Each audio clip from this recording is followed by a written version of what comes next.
This meeting is now called to order. First off, I'd like to start with a land acknowledgement. ASG acknowledges with respect that the land we are on today is the traditional and ancestral homelands of the Kumeyaay Nation.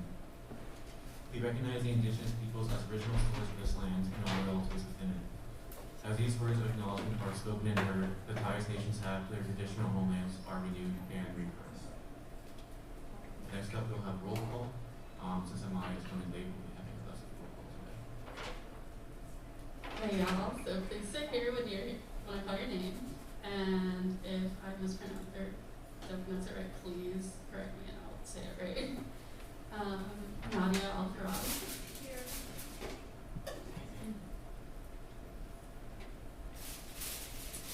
Ashika Arasu. Ceci Dabo. Here. Chloe Comehead. Here.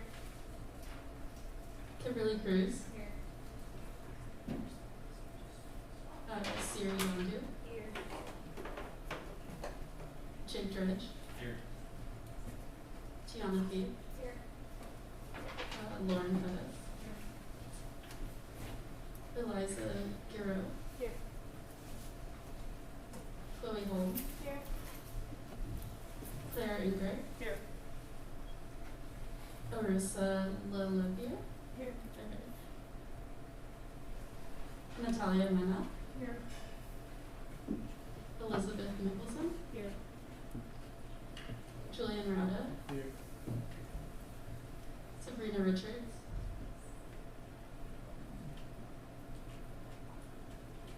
Daniela Velarde. Here. Madeline Lowe. Here.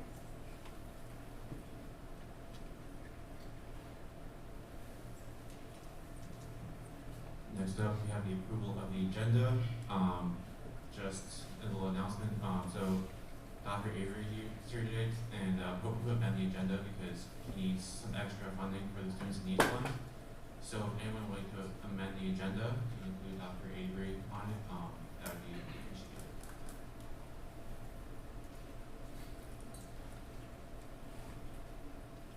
Chloe? I move to amend the agenda to include Dr. Avery. Second. Alright, we have a motion being seconded to include Dr. Avery on the agenda. Do we have any further discussion? If not, we'll move to a vote. All those in favor, please raise your placards. All those opposed, and all those who abstain. Okay, so we'll add Dr. Avery for 15 minutes to the end of new business. That being said, next up we'll have minutes from November 11th. Do you have any motions on the floor? Point of order. You have to approve the new agenda. My bad, sorry. Do you have any motions to approve the agenda? Lauren. I move to approve the agenda. Second. Alright, we have a motion being seconded to approve the agenda for today. All those in favor, please raise your placards. Point of order. Do you have any further discussion? If not, we'll move to a vote. All those in favor, please raise your placards. All those opposed, and all those who abstain. Motion passes. Next up, we will read the minutes from November. Do we have any motions on the floor? If you don't speak as an item, it's also a good opportunity, just as up to like get some good practice and making motions. With that being said, do we have any motions on the floor? Eliza. I move to approve the minutes from November 11th. Second. Motion being seconded to approve the minutes from November 11th. All those in favor, please raise your placards. All those opposed, and all those who abstain, the motion passes.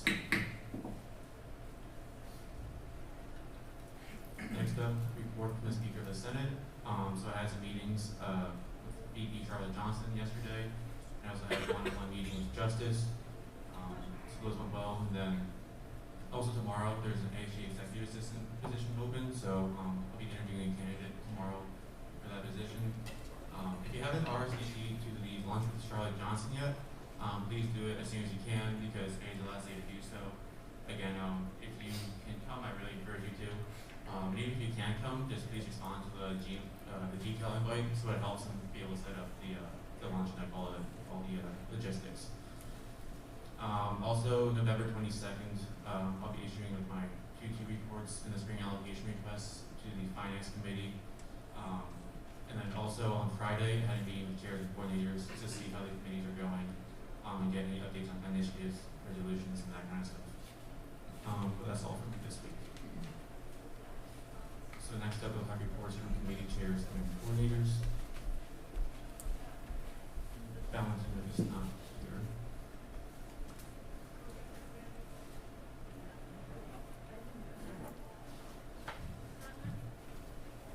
So Valentina's updates are that she already visited at the committee meeting and we talked about academic grants. The grant review meeting changed for dates the 29th to 30th of November. The time chosen faculty dates have been set. They submitted a funding request for an initiative and will most likely be voted on by Senate next meeting. And they received 16 grant applications. Super exciting. So some updates from the IDEA committee are that we're currently working on some of the ideas that we brought up over the past couple of weeks. We also have an upcoming meeting to discuss an idea that we have for incoming freshmen during OLE weekend, and I will provide more details once this is finalized. We're also continuing to reach out to all the multicultural organizations to encourage them to attend the What to Fix event. And I plan on having a follow-up meeting with Gian to further discuss the funding of multicultural organizations.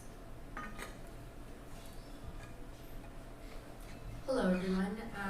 The Student Org Committee will have their meeting after Senate, and I also wanted to announce the Student Org Mixer. I brought it up last week, but I just wanted to put the location. So it will be held Tuesday, November 30th from 12:30 to 2 p.m. on the Immaculata lawn.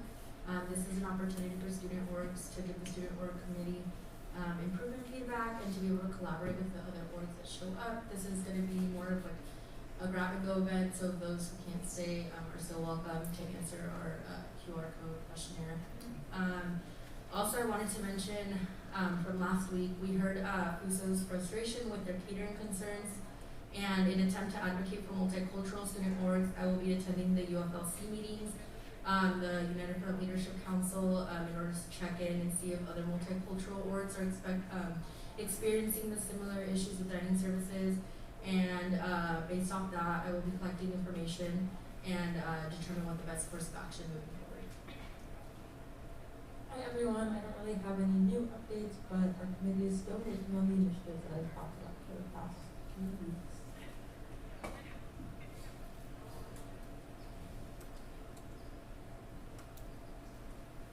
Awesome. Okay guys, not a ton from me today, just from my position updates. I'm meeting with Dr. Woodruff on Monday to talk about STI testing allocations for this semester and possible events next semester.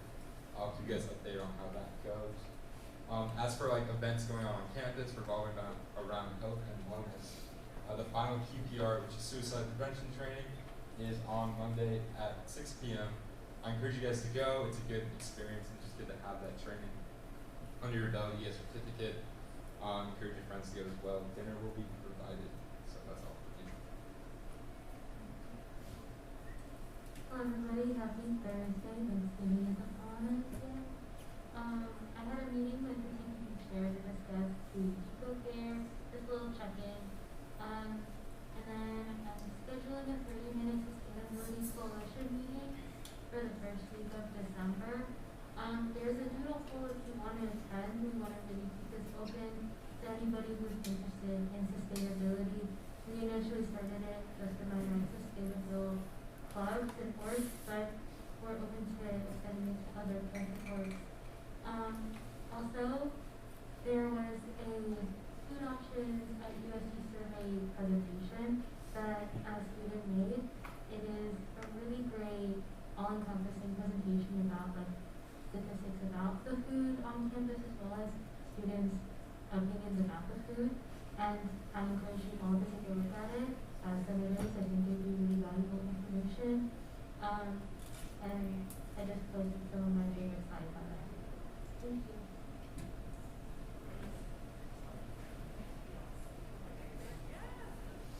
Next up, we'll have your portion ASG Executive Board members. Hi everyone, I'll be presenting on behalf of Justice, and I should say happy Thursday everyone, so excited to see you. So President Harris and BPSA Charlotte Johnson visited our exec meeting this past Monday. We discussed our progress and conversations regarding the student input survey, and President Harris said he would bring up our goals and concerns at his cabinet meeting. There's a potential new wellness building on campus, and there will be student input on what goes in the building, and we'll have those conversations as well. She attended the Strategic Planning Steering Committee on Monday. She's working on one of 5 goal committees regarding envisioning 2024. Interviewing 2 candidates for ASG Executive Assistant position. Exec will be meeting with Auxiliary Services on December 8th. She's had one-on-ones with exec members. Lift codes for undergraduate students is proceeding, will be sent to all students via email. We'll communicate with all of you when they go live. $10 off a ride. One-time use per student and expires on December 31st. Marketing in the codes will be coming out soon. The WTF forum, if you're interested in viewing the past WTF forum, you can check out the recording that she has on the slide. We're pivoting to not have admin as panelists, only committee chairs, coordinators, and exec will be panelists, but senators will also be able to answer questions. Looking to reserve a different space and time so location may switch. We'll keep you all posted, so sorry for all the changing updates.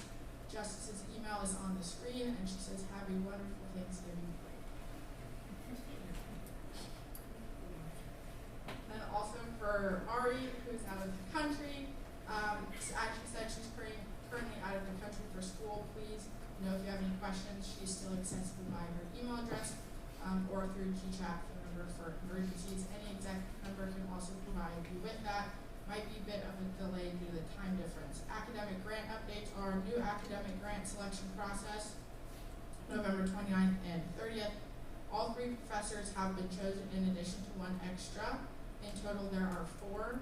For each different subject, we'll be doing a 1 to 2 hour meeting based on number of applications received for each. GCal should be sent out by the time you see this.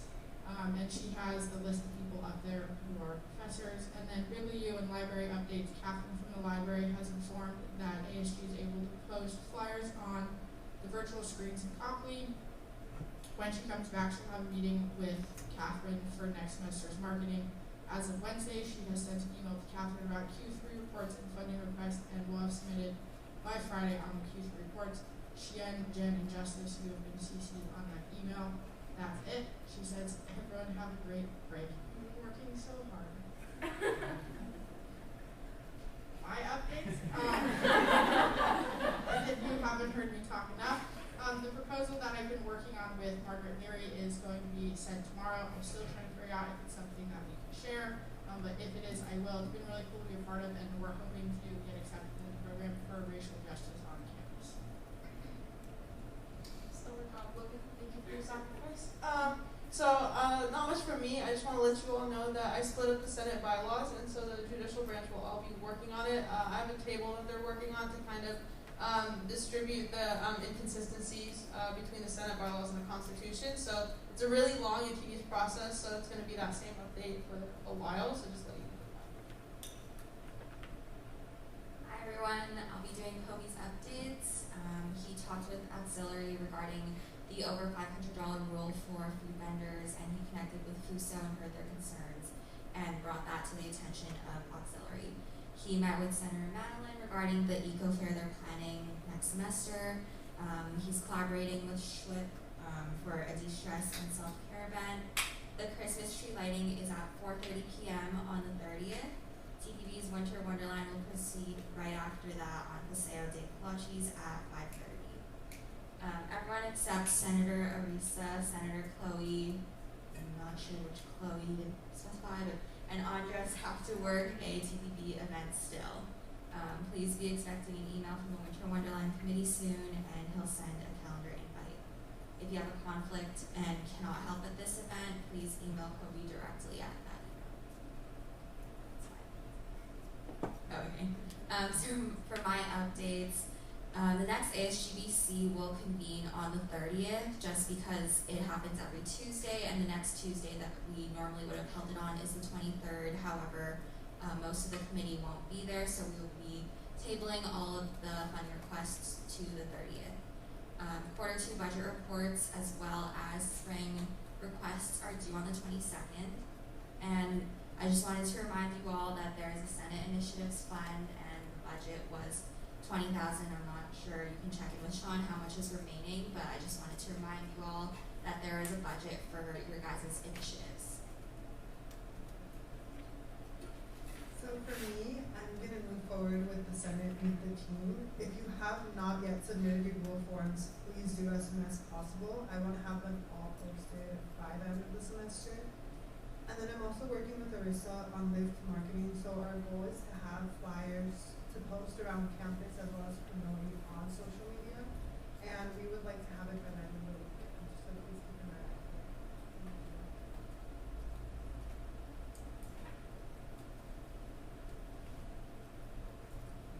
Okay, so before we get to our new business, we do have an item of old business, which is amendments to November 4th's minutes.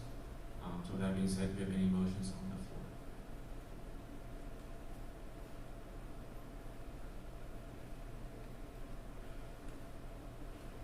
Senator Russo. I'm going to approve the minutes from November 4th, 2021. Second. We have a motion being seconded to approve the minutes from November 4th, 2021. Do we have any further discussion?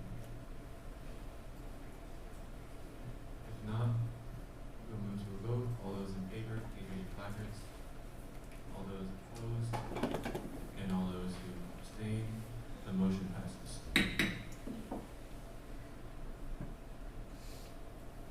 Next up, our first item of new business is going to be a presentation on the student input survey results from ASG Executive.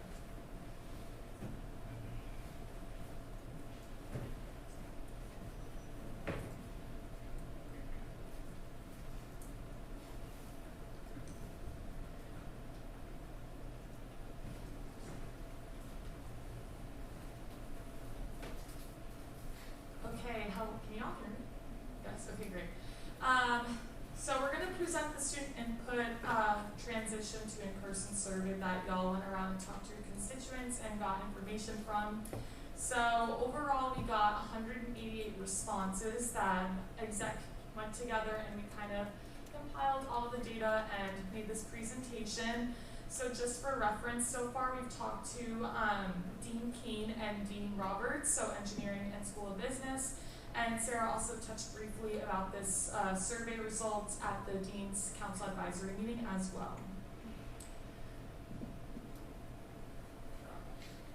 So I just wanted to start by saying thank you to all the senators as well. I know that you guys went out and did this kind of like boots on the ground style, so we appreciate it. Thank you to exec and thank you to Amanda for helping with the staff. Just wanted to start with that. But you guys know the first question, we just asked people how their transition has been back to in-person classes, and of the 188, 44.15% said positive, 23% neutral, and 32% said negative. Okay, so question 2 was what things have helped your transition back to in-person learning? And so there were a large variety of responses, so we kind of had to condense it all. We put stars next to the top 3 answers. So out of 188, professors, there's 36% said something involving professors, but it was mainly like flexibility from professors, communication with professors, understanding professors, so just like a positive experience with how professors have been handling this semester. The second one was other, so like I said, there were a lot of responses, so just a lot of random things that I don't think that we could really get to in this short presentation. And then the last one was friends or out-of-class activities, which kind of showed that students really do want to be here and they love interacting with people on campus right now, so that was a positive response. So for the other categories, some of the 24.47% of it, these were kind of just main trends that we saw amongst of what was explained. So it was self-care, the vaccine mandate, in-person office hours, therapy, having a routine, being on campus, outside classes, sleep, advisors, getting to class early, study groups, and SSS. So these all have been parts that we put in the other category that have helped their in-person transition. And then question 3, what things, if any, would enhance your in-person experience? Again, we starred the most kind of prevalent things, but you can see it's a lot of flexibility. So recorded lectures, 21% of people said, 20% said Zoom class, and then other was 31%. I think the big takeaway on this for us was that people are looking for flexibility. We're still in the pandemic, and the pandemic is still affecting everyone. I know everyone in this room is affected by it, so we're aware as students, and then if we want to go to the other to see that breakdown.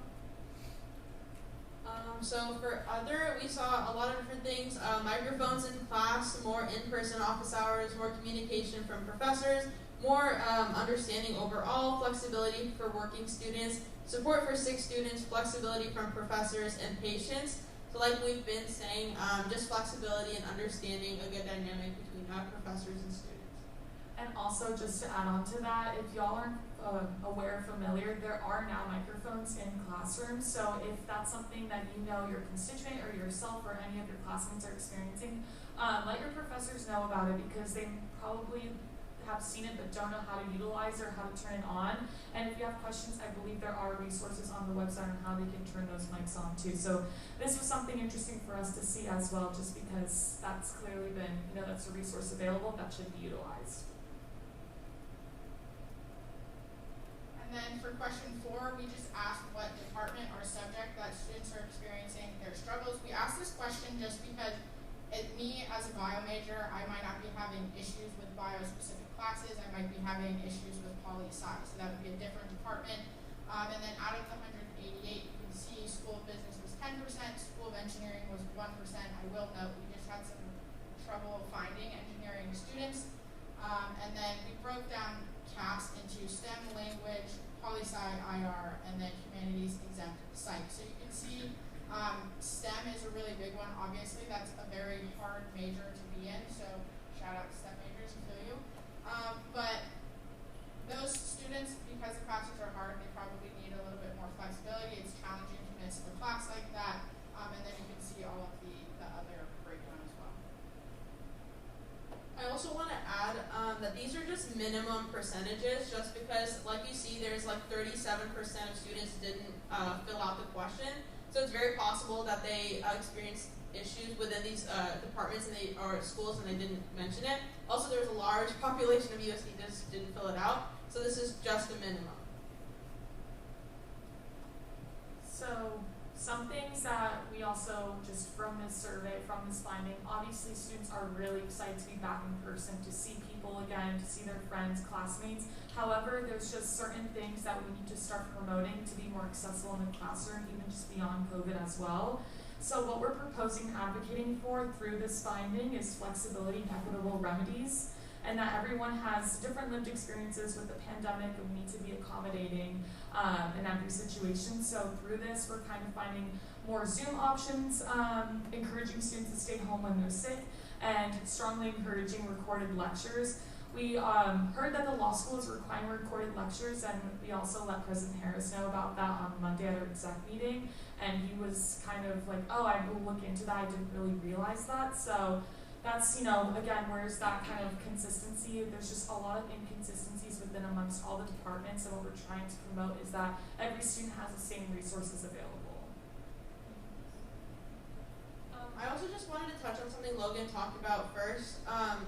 Thank you all, the senators, for really pushing this out. We received 188 responses, which I guess doesn't seem that much compared to the undergraduate population that we have. But that's actually the highest number of responses ASG's ever received from a survey, which is kind of sad, but also we all should be really proud of ourselves for how much we've pushed that, especially you all for being on the ground and pushing that out. I know sometimes, it doesn't seem like you're making that big of a difference. Some days are easier than others, but you all really did a good job of pushing that out, and hopefully this progress continues. So I just really wanted to say that. So we'll kind of open the floor now to anyone, the senators or anyone that has any questions for us or anything at all. Comments, suggestions, feedback. I can also be sure to send Sean this this presentation if you all want to have a copy of it and reference it for anything. Senator Lawrence, you have a question?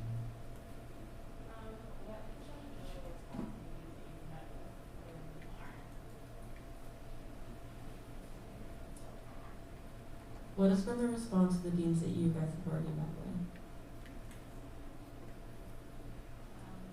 So with Dean Keene, full transparency, he wasn't very receptive to what we're saying. Basically, just kind of saying this is something we're already doing. I know our faculty is recording and there's some for Zoom, and what we were trying to encourage was that this is across the board and not all professors are notified about this and doing it, rather than just saying, oh, I know some are doing it and that's that. And then again, we were also talking about how, we've also just been hearing that there's not a lot of proper mask wearing in the School of Business, so we also made him aware of that, and so that's why we're saying we should encourage students to stay home when they're sick, and pretty much just kind of discussed how there was, whenever a professor is not wearing a mask or when a student complains, they'll talk to the professor, and it's kind of like a one-time warning, and that's that, but that wasn't anything really necessarily productive or something that we could kind of see change, but I wasn't at the meeting with Dean Roberts, so I won't speak on that. Sean Roberts was much more receptive.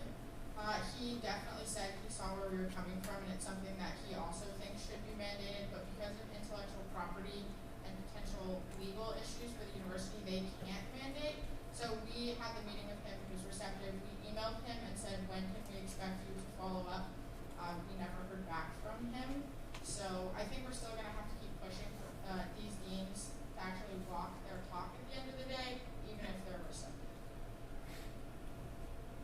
And for Dean Norton, we're actually planning to meet with her shortly. It's just been a lot of scheduling conflicts, and just at Faculty Senate, right before I walked in, I also let them know that we were pretty much frustrated as student government. We're doing our part to let them know where the pulse of the university is at and where students are at, and just to not see that collaborative work happen, but rather be oh, we know what we're doing, everything's fine, is kind of disheartening. So I let them know about that as well.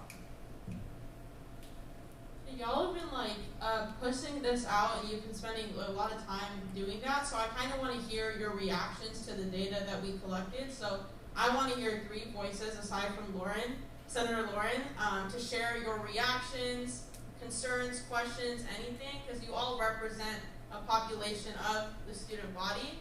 So I just kind of want to hear your voices. 3 people. I have time.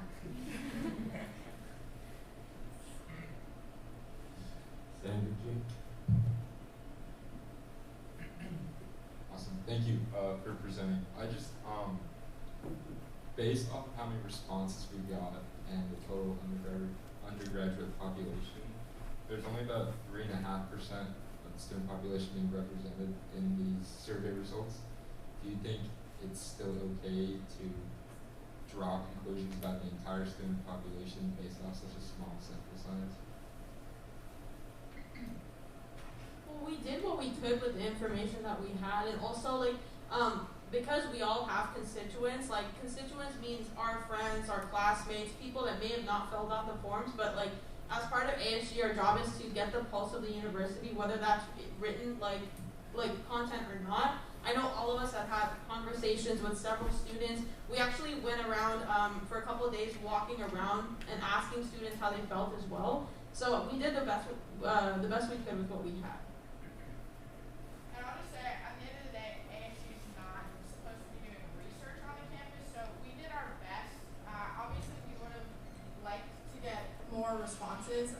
Unfortunately, we didn't, but I think even if we only got 188, those are still important members of our campus community, so we don't want to completely negate the data just because we didn't get enough of it. Senator Chloe.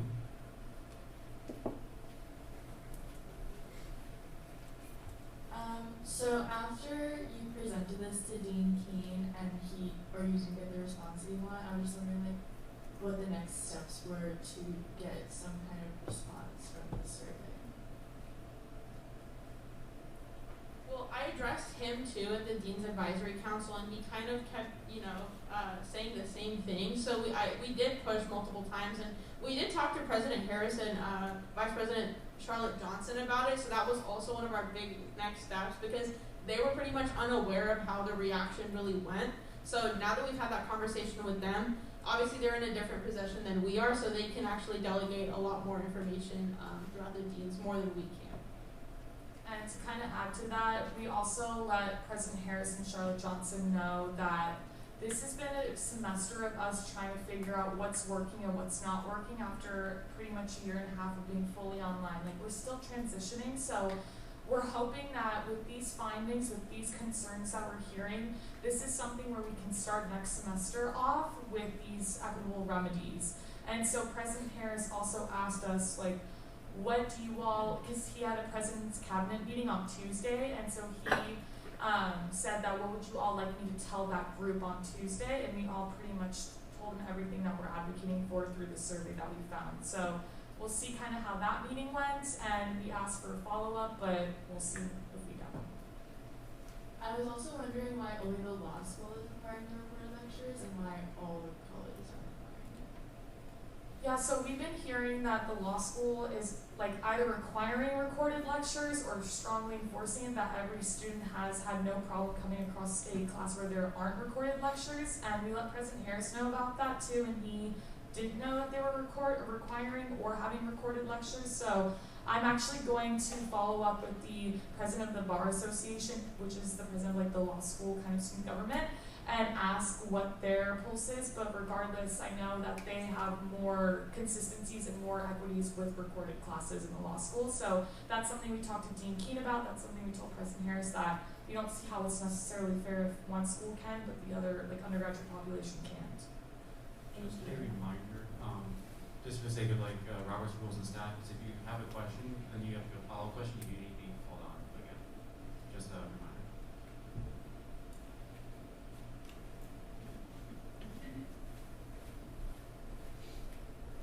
Ever matter?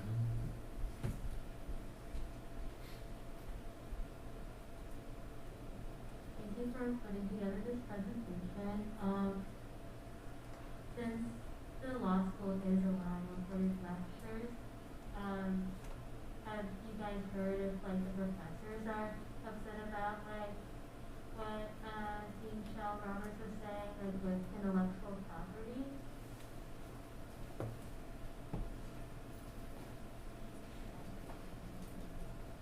So we found out that the law school is mandating recordings when a group, I think it was Sean and I, we went to interview James Parker, and there were law students there. And we just, in conversation, it came up that they initially were not mandating recordings, and I think the students advocated for it, and somehow they got the mandated recordings. I imagine that there is something with intellectual property there, but I don't know if we know enough. But that's something that we could look into as far as how they got around that, so how the undergraduates could do the same thing. Also, to kind of add to that, I know that when we were fully remote, like recordings were, all classes were pretty much recorded and uploaded, so I'm just something to know that, like, I'm kind of curious as well to see what difference with intellectual property is from that and when you're on Zoom rather than now in person, so that's something we can follow up on for sure.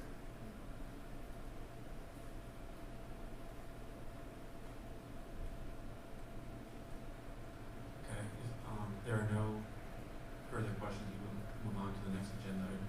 Thank you all for the presentation.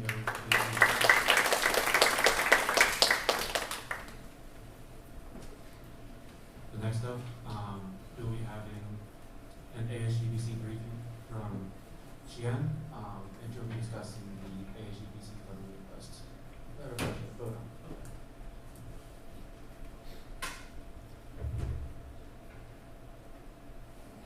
Hi everyone. Okay, so I hope you read Sean's email explaining why I'm presenting to you today. So basically, ASGBC is the budget committee, and we provide funding for all undergraduate student orgs. And so every Tuesday, ASGB convenes and we review these funding requests, and allocations are typically provided onto our orgs within like 2 days. And basically in the bylaws it states that Senate has to approve any request over $10,000, and there's no further specifications as to what approved by Senate entails. So I met with Sean and Sarah to come up with a process and guideline that will kind of set the precedent for future cases like this in terms of what approved by Senate means. And so Sarah has stated that it means 2/3 of Senate will have to approve. And so the process for this is all orgs who request $250 or more are mandated to come and present their funding requests at Budget Committee, which convenes every Tuesday. However, POI is the org that requested over 10K, and they have come to present at ASGBC.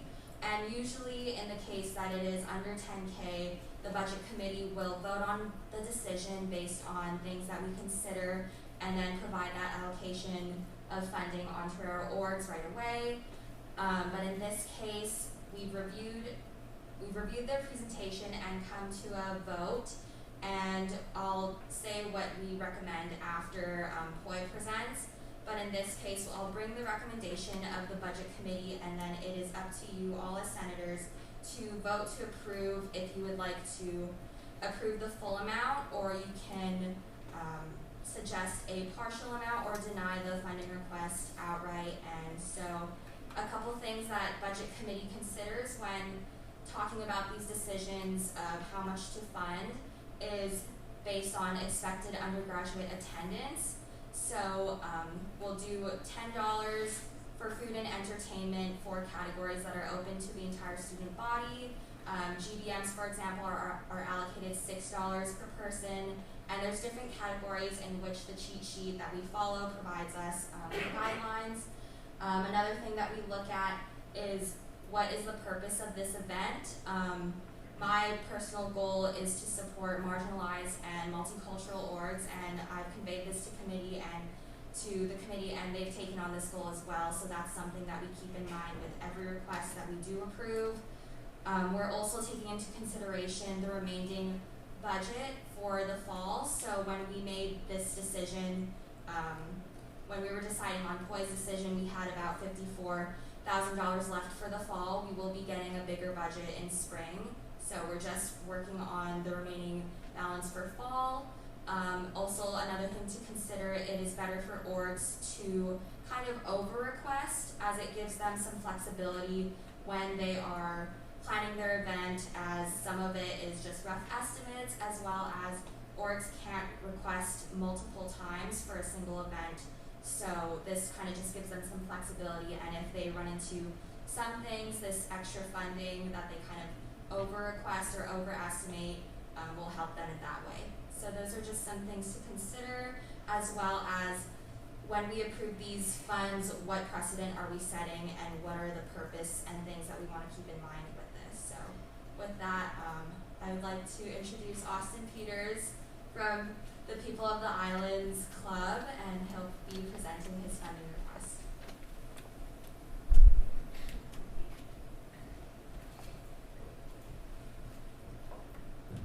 Hi everyone, can you hear me?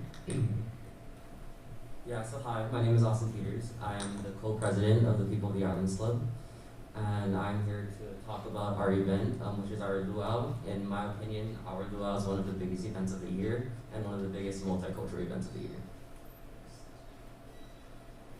Just a brief overview of what a luau actually is, because there's a lot of distortion if you look at the cultural history of it. In ancient Hawaiian times, a luau was actually for chiefs and chiefesses, where they would invite other chiefs over, or just have a big special occasion to celebrate their culture and celebrate their people. And it has turned into a new kind of aspect in modern culture to be a celebration of a wide variety of Polynesian and Pacific Island cultures. And so our main purpose for luau every year is to enrich students and the larger USD community with knowledge of traditional and modern cultures of the Pacific Islands. So with this, we try to do that through different cultural practices and traditions, through food, because food is a very important part of every culture, through what we educate while we are talking, So it's very specific in our intent when we try to do any event or any activity at Luau. Similarly, is to cultivate diversity and appreciation for Indigenous and other BIPOC communities. You'll see that we have people from every area of campus. We have students, faculty, students can be undergraduate or graduate students. And we even have community members and some family members that come to this event. It's very important to our club, and it's a very important event that we love. So the details of the event for this year is we're planning on doing it on April 30th, which is next semester. And we're expecting around 480 people. That number was based off of our last luau, that was 3 years ago, where we had around 425 to 430 people. We're expecting that number just to increase a little bit because of COVID and because we haven't had a luau in 3 years, and I'm sure a lot of people are gonna want to come back to it. So we're kind of doing that high estimate of 480 people. And like I said earlier, that includes students, staff, families, and community members from other campuses as well. For people who attend that are not USD students or faculty, we do charge an entry fee, just so that they can deserve what they're getting with their food and different activities. And I'm just going to go with a quick overview of what our budget entails and what each section of the budget is. So first of all is food. We try our best to do traditional food. This year we know that we're going to run to a hiccup with the $500 rule per event, and if you're catering from outside. So we're hoping we're going to start discussions very soon to hopefully try and bypass that for to get traditional food, because it's hard to get that through auxiliary services, as well as if we have to, we can minimize the traditional food and try and do something, work out of some kind of relationship with auxiliary services and come to some kind of compromise. And then similarly, we always go for much lower number than what we need in food. So we're estimating catering for 350, because the way we allocate food is that they do give a lot of food, so we always have leftovers. So the 350 will be more than enough to serve 480 people. And our food process, if you guys have never been to a luau, is that we do undergraduates eat first, just because it's our USD community always comes first, no matter in the different situations. Then we'll do faculty, and then the families or community members that come, they're also normally the ones serving food, so they eat last anyway, but they always eat last. And then that's just how we handle when we pass out tickets at the entry. When you enter, we have different colored tickets for each person, and then we tell them when and when you kind of go up to get food. And then decorations, this year we decided to go super simple on decorations because we know we are asking for a lot of money, so we actually reduced our decorations in half. We already get about 60% of our decorations from donations from families. When our families come up, they'll bring monsteras, tea leaves, as well as different tropical flowers. So what's really left over in decorations is just the centerpieces. And then activities, this is where the majority of our budget will go into. So the main activities, so before the actual dinner part, we set up outside, we're in the La Grande Terraza deck. We have Taste of Hawaii, which is where we try our best to get as many snacks and different types of poo-poos is what we call it in Hawaiian culture, where you can have just a little snack before an event. And all of that is normally donated by Diamond Bakery, and we still have a great connections with them, and we're still planning on them donating all of those foods. And those foods are representative more than just Pacific Island culture, because Hawaii has become such a melting pot. It represents different Asian cultures, including Japanese, Korean, Chinese cultures, as well as Puerto Rican. So it's everyone that came during plantation era that really has made an influence in Hawaii. And then along with that, we set up a photo booth outside just so people can get their pictures, of course. And then lei making. So we order a bunch of plumeria leis every year. Everyone loves that. That's one of the favorite things we always get feedback for, because everyone just loves to make a lei, take it home, and have really good smelling flowers with them. As well as we do shave lights outside catered by Little Yeti's Hawaiian Shave Lights. And those are just what we do before the event really even starts. And then after that, we'll serve food. And then the main part of our luau, where we teach about culture and tradition and all of that, is actually with our dances. So normally with our dancing, we do around 8 performances that include a wide variety of cultures. We have done Tahitian, Native Hawaiian hula, as well as a haka, which is native to Maori and Aotearoa, or the indigenous people of New Zealand. And so normally we do 8, as well as we bring Fuso in. They do their own dance so that we can bring more different diversity into our plans and activities. And this is a really big event where everyone tries to cheer people on. We have little games in between where we do like gimme gimmies, teach about pre and post colonialism culture of Hawaii, where we do little like snippets of like history, as well as like can you name the pigeon, which is the slang of Hawaii. So it's a little combination of different things that we do just to like represent Hawaiian culture a little better than most luau's will. Because if you go to a luau in Hawaii or at home, or if you go to a resort, a lot of that is very tourist centered and it's not truly representative of what the culture actually is about. So we try our best to stray away from that. And along those lines, we actually joined the California Alliance of Pacifica Scholars, which is a committee where they're throwing a big event this year for, it's a big conference going on at Stanford. And the main goal that they're pushing is that at our luau's, they want us to actually minimize dancing, because dancing has been led to the prostitution of Hawaiian culture and tourism. So that's why we're leaning towards a performer instead, to compensate for the lack of dancing that we're gonna have to do so that we can align with their views. And this is where the bulk of our budget is increasing from years past. So before we would always stay under that $10,000 limit, but because of the performer, we're actually increasing so that we're able to curb the cultural appropriation that is represented through dancing, or the mindset behind dancing. But we will still have it there. They still want us to like appreciate that side of tradition, but incorporate new tradition. So the performer would represent mele, even though it is a reggae artist. Reggae has become a staple in music as of recently. You'll see native Hawaiian artists, many become reggae artists, or they actually double dip in native Hawaiian music as well as reggae. So Fia is actually Samoan, so it represents another different culture within the Pacific Islands. So hopefully, through his performance, we're trying just to really move away from that concept of cultural appropriation and to educate on a colonial history throughout the different segments in between. So it's more, this year we're morphing luau into an educational piece rather than just a celebration. And then that's all I have for you guys now. Thank you so much for having me, and I'll take any questions that you guys need. Thank you so much, Austin. We appreciate it. So, do we have any questions, comments, concerns about this item? Senator Robertson.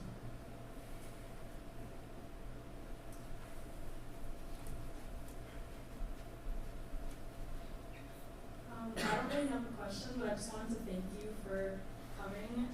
It's evident that you guys put in a lot of thought and effort into this, and it seems really like well planned, and you accounted for a lot of.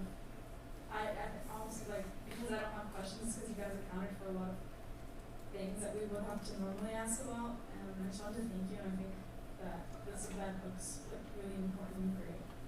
Yeah, thank you so much. Yeah, we are well experienced. The majority of our board members are seniors. We're really hoping to get more people to continue on the tradition. So this will be my second luau this will be my third luau plan, because I helped plan the first one, and then the second one actually, before COVID happened, we had it all set by before March. We had everything planned out, and it's just we never got to throw it.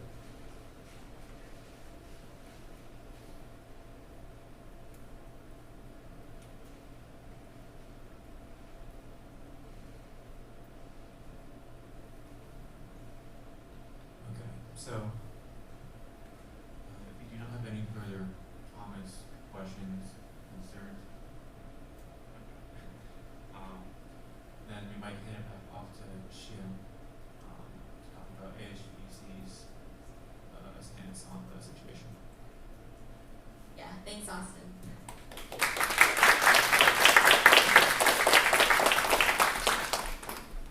All right, so based off of their presentation and all of the things that we consider, the committee had voted to approve the full amount that they requested, which was $15K. So we voted to approve that amount in full, and usually if it wasn't such a big amount, we would allocate this amount onto our orgs, and the decision would go to them within 2 days. However, since it is over $10K, this decision, I'm taking it to you all as senators just as a recommendation. And this is how the committee kind of came to their decision. So some of the things that we talked about is, like I had mentioned before, it is better to kind of over request a little bit, overestimate the funds, flexibility, as well as orgs can't request multiple times. And going over their presentation, they're very thorough, and so they laid out all the costs, and you can see in the spreadsheet that I think some of you may have, it's printed out in front of you, as well as considering, have they done this event in the past, what amount has been approved in the past, and it kind of aligns, with what we consider, and, we approve that as well. We also consider that this request was made in the fall, however, their event is happening in the spring. So hypothetically, if you all do choose to approve the $15K, it would kind of save $15K from the spring budget, and typically more orgs will request more events in the spring and higher requests as well, just because it is at the end of the year. Orgs are doing big end of the year events. They kind of already know this ASGBC process. They have their stuff together. They know what they're doing, and so orgs will request more money and more events as well. So taking this $15K from the fall budget now kind of saves that in the future. And then another thing is, like I mentioned before, the remaining fall budget, we also take that into account, and we only have, because we're canceling the 23rd, the ASGBC meeting next week, we only have 2 more ASGBC meetings, and we have, at the time we made this decision, we had about 54,000. So that's something that we do take into account, as well as, when it comes down to the purpose and our goals as a committee, to support multicultural and marginalized groups.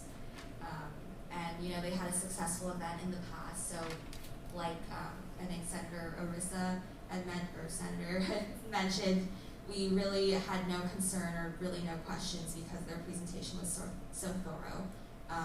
And then again, I'd like to remind you, this would be a binding decision. So whatever you senators come up with, it would not go back down to the budget committee. This would be the final decision. And so the budget committee recommendation is just a recommendation for you all to consider based on those points that I mentioned. Thank you, Jen, for that. Really appreciate it. So, if there is no further discussion, we will then move to a vote. So all those in favor, please. Point of order. That's interesting. Thank you, Andres. Do you have any motions on the floor? Senator Madeline. I move to approve the full amount for the Hawaii event. We have a motion being seconded to approve Hoy's events. Do we have any further discussion? If not, we'll move to a vote. All those in favor, please raise your placards. All those who oppose, and all those who abstain. The motion passes.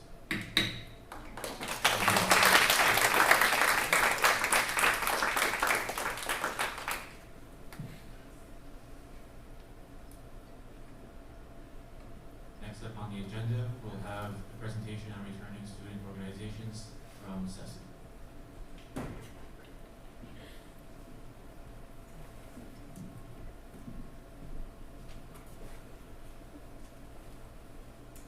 Hello everyone, we just have one organization for today. This is a returning fraternity, and we are seeking for approval.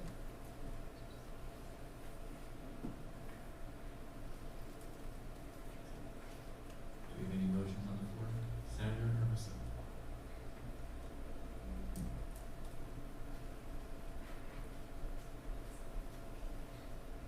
I move to approve the returning student organizations. We have a motion being seconded to approve the returning student organization. Do we have any further discussion? If not, we'll move to a vote. All those in favor, please raise your placards. All those who oppose, and all those who abstain. The motion passes. Thank you.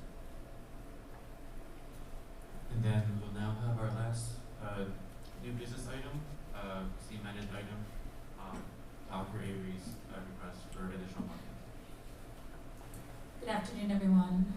I would like to request an additional $40,000 for the Students in Need Fund.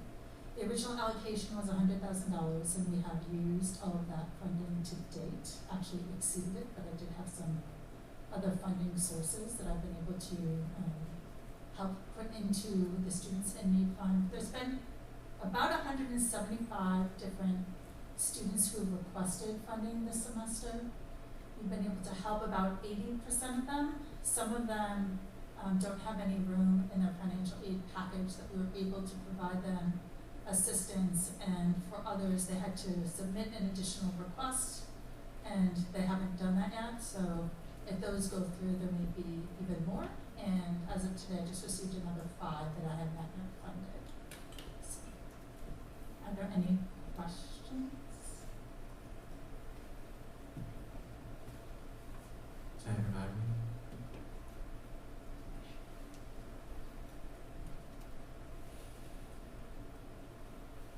My question was just like, I was curious about which section of funding it would come from ASG, like when it comes to Senate initiatives.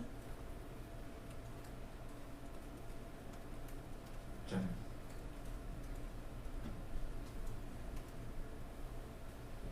So the way, someone can correct me if I'm inaccurate.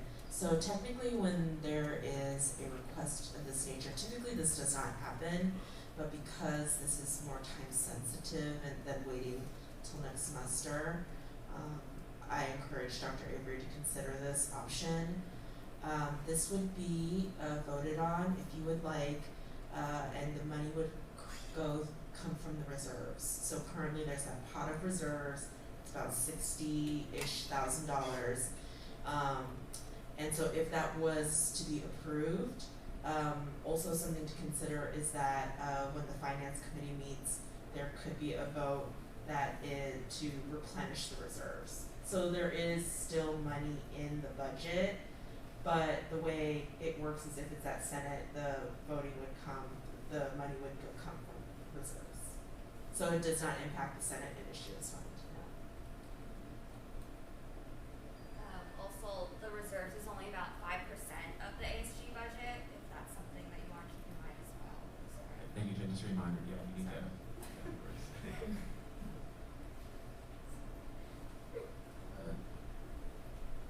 Senator Madden. And just to confirm, since we are at the end of the semester, this money would probably, the reserves would probably not be used this semester.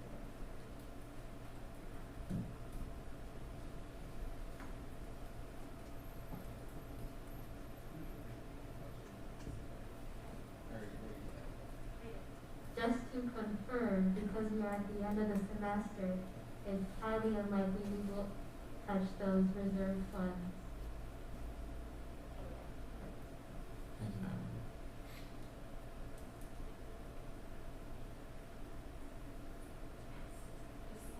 Yes.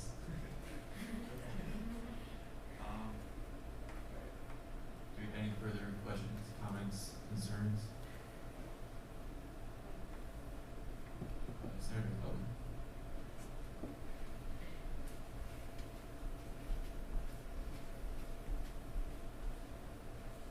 I was just wondering why this didn't go through the budget committee first. Jen?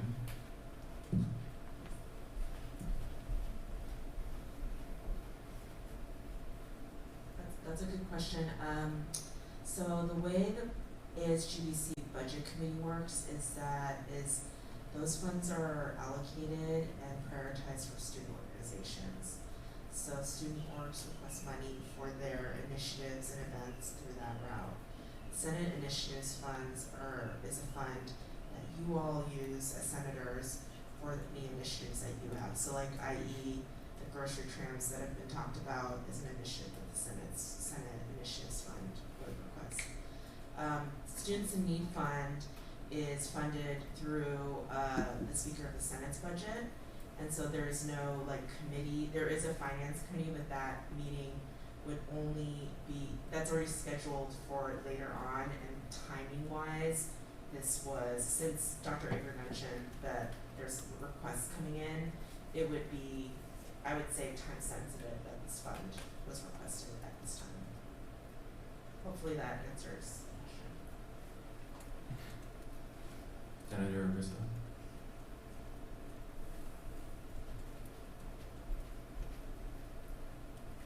Can we just get a clarification on like what the Students in Need Fund is meant to do? Like my understanding is that it helps students pay tuition, or can I get clarification on that?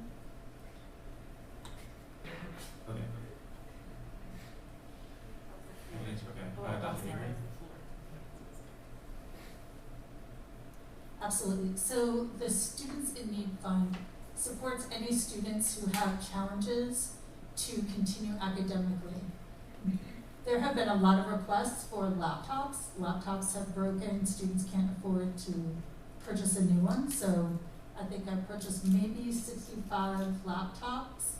Other things include funding that's necessary for study abroad. Like they can pay the tuition, but they can't afford the airfare, and the family doesn't have any funding to help them, and it's a requirement for them to study abroad. Or I think that's the vast majority of them. Sometimes it's rent, sometimes it's a meal plan, sometimes it's something else.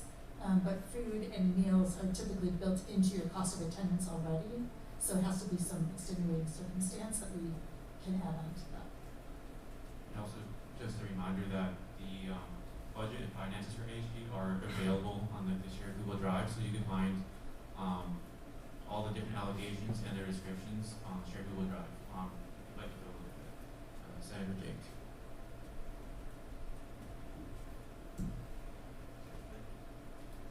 Yeah, just a comment. As someone who has actually received funding from this initiative, I would just encourage you all to potentially vote in favor of this, because this is supporting our students and constituents, and it's an important fund for us to support our campus community and make sure that everyone's able to academically succeed in our campus. So just keep that in mind. It does help people, and it helped me personally. So Thank you, Jake. Yeah, definitely. Just think about the name of it too. Students in Need Fund. So it's definitely not a request that's coming out of nowhere. It's definitely something that has a reason behind it. With that being said, are there any further questions, comments, concerns about this item?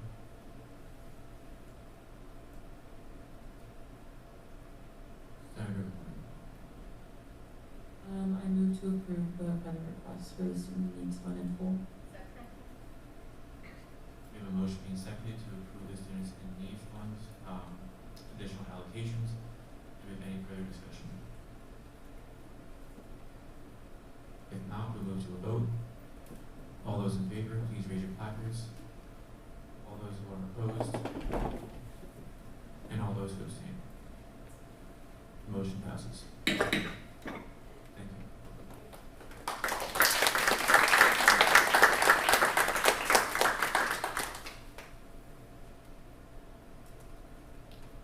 Next up, we'll have the final business and hearing of the public.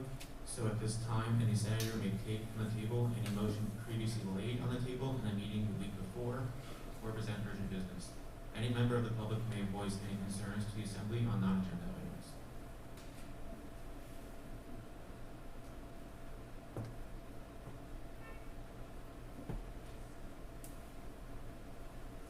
Jen?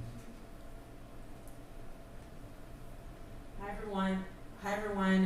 Good to see you all today. Just wanted to, on behalf of the SAI team, wanted to wish you all a good break. If those of you, however you all celebrate, here or afar. For those of you who are staying and would like to gather with community, there is a Thanksgiving meal that will be hosted. I will send that all to you, or I'll ask Sean to send it. But please note, we're here to support you, but we just wanted to wish you a restful break. I know you all deserve it and need it, and we just wanted to say how thankful we are for each of you. So take care.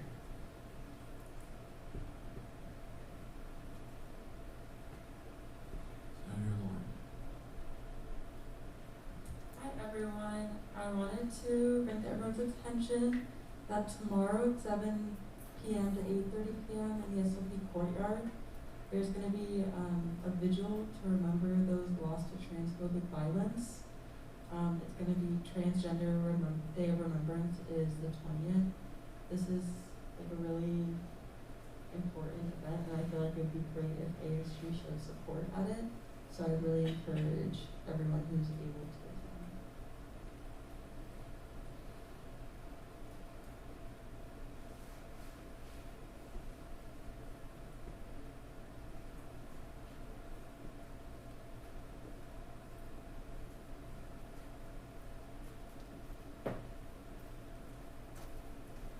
Do you have any questions, comments, concerns, announcements, motions?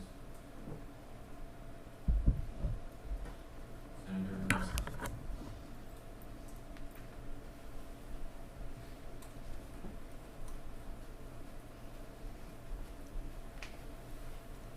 I move to adjourn.